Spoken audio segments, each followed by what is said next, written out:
Hi friends, welcome to Hindustan Times. I am Shweta Kaushal and today we have with us Shibani Kashyap who will discuss her journey and how the music industry has changed over the years on the occasion of World Music Day. Welcome Shibani. Thank you very much. Thank you for having me on your show. First of all, tell me how do you see the quality changing, the quality of music changing over the years? The quality of music in the Indian music industry, or the worldwide music you're talking Indian, about? Indian music industry. So I would just say that the Indian music industry now, I think, independently has become very strong, very powerful, and it's become hugely versatile. It's open to inculcating a lot of different elements and different genres. Like rap is really in, reggaeton has been in for a while now. Also soulful music is will always be there, will always be in.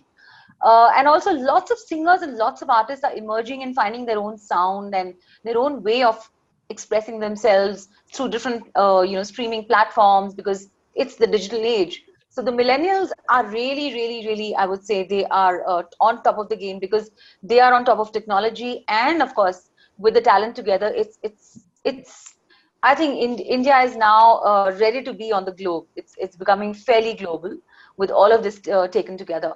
So definitely, the only thing that I have a grouse is that, of late one would be seeing too many remixes and remakes and recreations happening, which wherein I think original music was suffering a lot.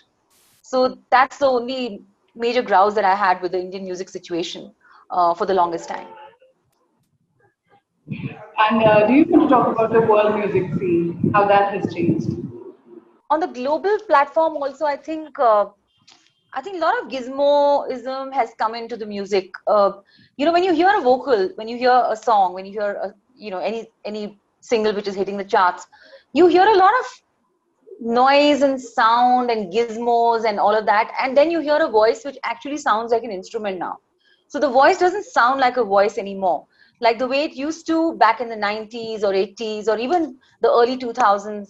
uh, there was melodious music, there was melodic music as we speak.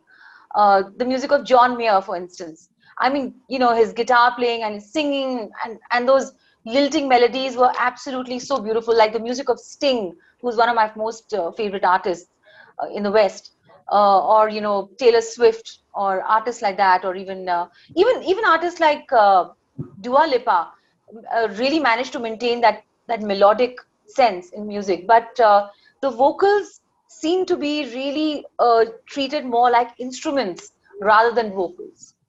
So I mean, even though the music is L par excellence, I mean it's fantastic. The mixing, mastering, production levels are so amazing.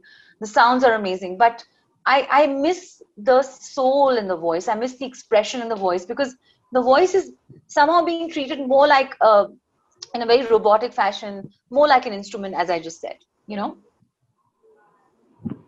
The way you put it, it feels so good that I'm not the only person to feel that it's noise among and it's kind of muffling the voice. And Absolutely, it's muffling the voice. So, how would you Yeah, say you were saying. Indian music industry has changed in terms of how musicians and singers are treated, both in the indie music and film music? So I just think that Indian film music is, I mean, the good points are that Indian film music has become very open in terms of the variety of music, uh, variety of singers. It's not just about a few singers, who you'll keep hearing again and again, but there is a wide variety of singers which are finding their space in the Indian film music industry. Um, Having said that, I still feel melody is always king. So many films came and went. Of course, now because of the pandemic times, in 20 and 21, hardly any Bollywood films released. So I really can't give you an example, but I think in 2019, the best music was of the music of a film called Kabir Singh.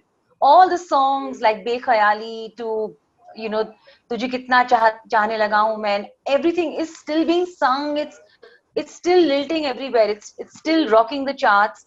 Or a film like you know, I mean, there were just a handful of films which had those melodious songs. Most films had only remixes, you know, Aankh Mare or something or the other, like Leila Mein Leila, or whatever. So I don't know, because of that, the there is no, I would say, there's no collection, or there's no generation of original music that we are actually collecting. So that's my grouse. I mean, the Indian film music industry, even though on the sound levels, is becoming very global, very international sounds. Uh, but I think the melody needs to be stressed upon. I mean, there needs to be more focus on melody and original melodies for that. Do you want to talk about your own experience of how things have changed as a woman? How things have changed? Well, I mean, I think things have really changed ever since I stepped into the industry. My very first album was Ho Gayi Hai Mohabbat, which was over 20 years ago. Yeah, so it's still till date. People ask me to sing that song. That song is still very, very popular because it was a very melodious song. Sajna Abhija, my very first Bollywood song, is still very, very, very popular. People keep making reels on it and memes on it and covers on it and all of that. And that comes to me as a huge compliment. Because if one can create music which can be everlasting and evergreen, that's what the whole thing is about. You know, it's not about, yeah, mujhe na, I need to make a song which will become such a super duper hit, but in the next 3 months the song will just come and go. So it's not about, I mean, I think the longevity of a song really matters to me. So I'm very blessed, and I feel very happy that I have done very few songs. I have not been a very prolific singer or prolific musician. I've done about 17 to 18 films as a singer, playback singer, and composer. But whatever I did, little few songs like Zinda Hu Main or Sajna Abhija or other songs, they are being remembered still. So that way, I think I've had a very lucky. I've been lucky with my opportunities. But as a woman composer, it was very tough for me. Even now, I mean, people are not ready to accept the fact that, oh, you composed Sajna Abhija, I mean, the blockbuster song. They say, yeah, you know, even when an anchor in a show introduces me, they say, oh, presenting the singer of her famous song Sajna Abhija. But they all know that I've also created that song. I've written, composed, and sung that song. So for me, what really matters is the creation of the content, of the music, of the song, because I'm behind that creation. So if I get acknowledged for that creation, that for me would be really amazing. That would be wonderful. But I hardly ever get acknowledgement for that.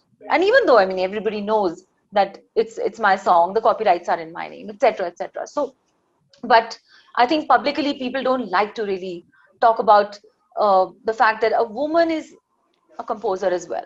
So it's been challenging that way. But even in that challenge, I found a lot of charm, and I would say I was able to kind of do my best through these challenges. Do you want to list the good and bad things as you see in film music and non-film music? So, you know, film music is and always will be the ultimate dream of an artist, especially of an Indian artist. You know, I've traveled abroad for so many shows, uh, being an impanel artist of the ICCR, which is the Indian Council for Cultural Relations.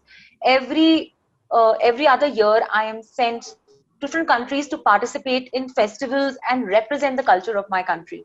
And Bollywood is huge everywhere, be it Egypt, be it Thailand, be it Malaysia, be it USA, Canada, anywhere. Indian Bollywood music is so massive, it's so huge. Oh my gosh. So it's the dream of an artist to be a part of the Indian film industry, you know, in whichever way, either being a songwriter, singer, composer, lyric writer. So the Indian film industry will always hold that mammoothness, or that hugeness of scale, as we put it. And somehow non-film music has always been struggling, uh, and definitely difficult to compete with Indian film music, because the way Indian film music is, promoted, and the way it's accepted by the masses, it's very difficult even now to actually promote a single.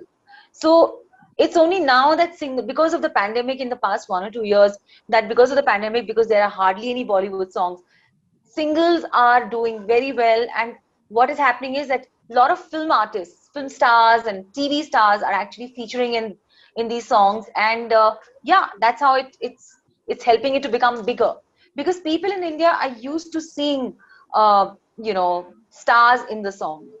Even though the singers are big or famous or good or whatever, they want to see the star.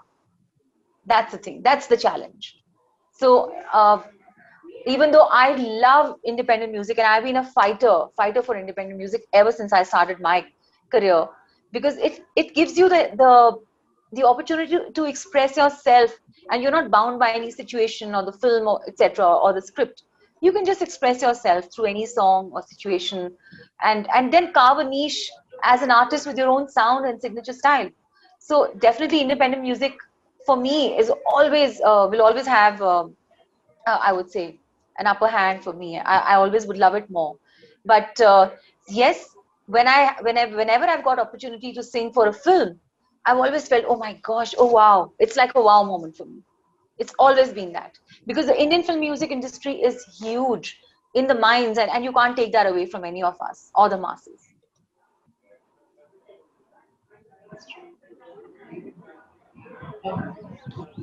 You have once been part of this reality show called Bathroom Singer. Uh, Yes. Nowadays, there's a lot of discussion, especially because of, I think, Indian Idol. There's a lot of discussion around how, uh, what role do reality shows really play in nurturing talent at all. How do you see how singing reality shows, play a role at all? So, when I was judging Bathroom Singer was a very different kind of a show. It was not like like a very mainstream, or I would say like the run of the mill kind of shows, reality shows. It was about picking up a singer who's very comfortable in only singing in his or her bathroom. Basically somebody who's not trained, somebody who's not really professionally inclined to being a singer, or who's very shy to actually come and sing. So we actually picked out those kind of people from all over India. So there was Bappi Lahiri ji, there was me and Ravi Kishan. We were judging this, and we had such a whale of a time, because when we picked out these singers, when we selected them, and then when we started mentoring and grooming them, they transformed from, it was like a chalk and cheese difference. So I enjoyed this show so much, and I can very wholeheartedly and proudly say, I can just shout it from the mountaintop and say that I think it was one of the best reality shows that India did. Because imagine non-singers, or someone who's not somebody raw, totally raw, and we train them, we groom them, and then they become performers and singers, and then we start our judging and everything, and then we see those people and like, my gosh, there was such a huge difference. So it was a matter of 6 months, and we gave that 6 months time to these people, and they did an amazing job. We in fact had a house, we had a bathroom singer house, where all these singers were stationed, wherever they were from different parts of the country. We had trainers, we had gurus, we had yoga teachers, we had dance teachers, we had everything. So it was so amazing to see the change and the improvement. So that's one thing which I can say, that this was a very genuine show, and I absolutely thoroughly enjoyed judging this. When it comes to shows like Indian Idol, they already are getting talent which is, very, very, very polished. I mean, especially the Saregama Little Champs. I was a jury on that, and I was shocked. I used to have these hair-raising experiences when I used to listen to those 8-year-old, 10-year-old children singing ragas and those classical Sufi ghazals and whatnot with so much aplomb. I was like, oh my gosh, they can actually put us to shame also, because they're so very good. So it was just about who was little better than the other, because they were all super. They were already coming from gharanas. They were already coming from trained gharanas. They didn't need training. They just needed some guidance. They needed a platform, and therefore platforms like Indian Idol and Saregama Pa, they are just great platforms for these singers to reach out to the world and become popular. They don't need us. They don't need us to train them. They can train us, trust you me. But they need that platform. They need a guidance maybe to get their confidence levels and maybe get picked up by big composers like Himesh Reshamya and all of that to sing for their forthcoming films. So these reality shows are actually amazing gateways for these artists to get noticed and to really kickstart their profession. But nowadays, there's also a lot of criticism of these shows, and many believe that most of it is scripted just to sell the show and not really bother about the talent or singer. As you said, they're already talented. They may not really need training, but they need the platform. But the criticism is that the shows do not focus on the singers, but their stories around them. I completely agree with you. I was coming to that part that the show is it becomes too melodramatic. And that's something that even I don't ascribe to. That's why I'm saying that when I did Bathroom Singer as judge, it was so real, it was so natural, it was so in your face. There were hardly any stories, and it was about the raw singer turning, like, how should I say, the blossoming of a true artist. It was a blossoming and the journey that we were part of. But here, as I said, these very polished singers, they come and then they have their backstories, and then there is a lot of crying and bawling on the sets, and all emotional drama happens and all of that. Maybe it is true, but that's what the viewers are looking for, aren't they? So I really don't know what came first, the hen or the egg. So it's like that confusing for us, because maybe these shows are being designed after doing a lot of research about what the viewership is all about, what viewers are looking for. Viewers are looking for, emotional dramas. They're looking for something which is melancholic and then turning into joyousness or something like that. So the focus is not, you're right, the focus kind of sometimes really shifts away from that to all these tactics, as we call it. So which is something that even I completely don't relate to. But then the TRPs are going up. People are watching these shows. Why are they watching them? Because they are the ones who are liking and wanting these kind of things, right? A show like Saregama, when Saregama started with Sonu Nigam anchoring it, if you remember, and there was so much reality in that show. So the reality from these reality shows is missing. You're getting the point. It's like more of drama than reality. Yeah, and I totally agree. The audience has to take the blame as well. It's shared burden. I hardly see anybody giving any info on, some tips, some musical tips. It's all about आपका बचपन कहाँ था, और आपके mummy papa कहाँ रहते थे, वो आप इस गरीबी से निकल के आए हो, आप ये आपको. So it's more about their background. So how about giving some tips to the viewers and the audience, to everybody, that अगर आप अपने diaphragm से गाओगे, अगर आप सांस लंबी खींचना चाहते हो तो आपको ऐसे करना चाहिए. So those kind of tips would be so valuable for everyone, rather than the backstory. True. Okay, for the last, I'd like you to list songs that are currently on your playlist that you're listening to. Okay, so I'll have to start with my song, because yes, it's recently just released a song called Jogia. It's a Punjabi song that I sung, and it's made with a lot of love. It's a very romantic and a soulful song. And Titliyan, Titliyan is sung by Afsana Khan. I love, love, love that song. And so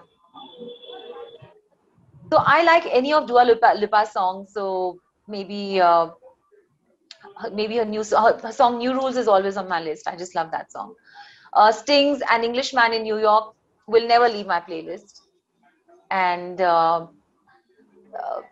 Yeah, I love ghazals, so I love Arijit Singh's rendition of Pilaya Dil from the movie Barfi. So these are five. Do you need any more? I can tell you more as well. I was good. You want to share more? I'm all game. I mean, you're first for a singer, yes, of course. I'm a jazz lover. I love jazz. So Autumn Leaves is my favorite song. So that's always on my playlist. Michael Bublé, so all his songs, uh, Sway, or you know, and Frank Sinatra, Strangers in the Night, always on my playlist. Halka Halka Sarur, always on my playlist.